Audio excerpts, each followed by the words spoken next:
बजेटमध्ये करकपातीमुळे सोन्याला झळ आली आहे। सोन्याचे भाव प्रति तोळा 4 ते 5 हजारांनी कमी झालेत। सोन्याचे भाव कमी होताच खरेदी करता आता झुंबड उडाली आहे। बुलेटिनच्या सुरुवातीलाच पाहूया या संदर्भातलाच हा एक रिपोर्ट।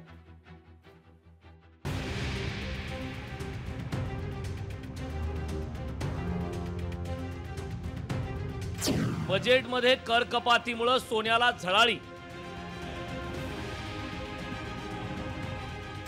सोन्याचे भाव प्रति तोळा 4 ते 5 हजारांनी कमी। सोन्याचे भाव कमी होताच खरेदीसाठी झुंबड। मुंबईपासून जळगाव पर्यंतच्या सोन्याच्या पेढ्यांवर ग्राहकांची ही अशी गर्दी झाली। पावसाळा हा सोने खरेदीचा हंगाम नसताना ही गर्दी होण्याचं कारण म्हणजे केंद्रीय अर्थसंकल्प।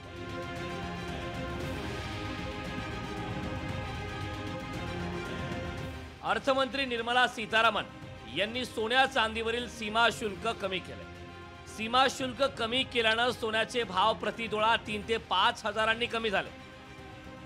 मुंबईत सोनं 73,850 रुपये प्रति तोळा होतं, आता ते 70,860 रुपयांवर आले। पुण्यात सोन्याची किंमत 74,300 प्रति तोळा होती, ती आता 70,000 रुपयांवर आली। नागपुरात सोनं 72,030 रुपये तोळा होतं, आता 71,770 रुपये झाले। अमरावतीत सोनं 72,030 रुपये तोळा होतं, आता 71,770 रुपये झाले। जळगावातही 73,000 रुपये प्रति तोळा सोनं आता 70,500 रुपये झाले। ठाण्यात सोनं 73,000 होतं, आता तेच सोनं 71,200 रुपये तोळा झाले।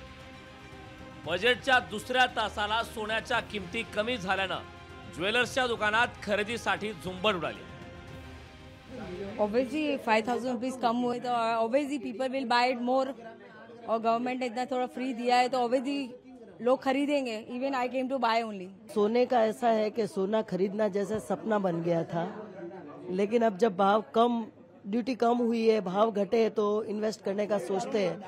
इन्वेस्ट नहीं करे तो भी जितना पहनना उतना तो खरीदे कम से कम, तो ये खरीदने का सपना साकार हो रहा है और बहुत खुशी है। भारतात महागाई कितीही वाढली तरी सोन्याची मागणी कमी होत नाही। सोन्याचे भाव 3 ते 5 हजारांनी उतरल्यानं सोने खरेदी करणाऱ्या ग्राहकांची आजच दसरा दिवाळी झाली। जळगावहून सुमित देशमुखसह शुभम कोळी आणि भूषण शिंदे, लोकशाही मराठी, मुंबई।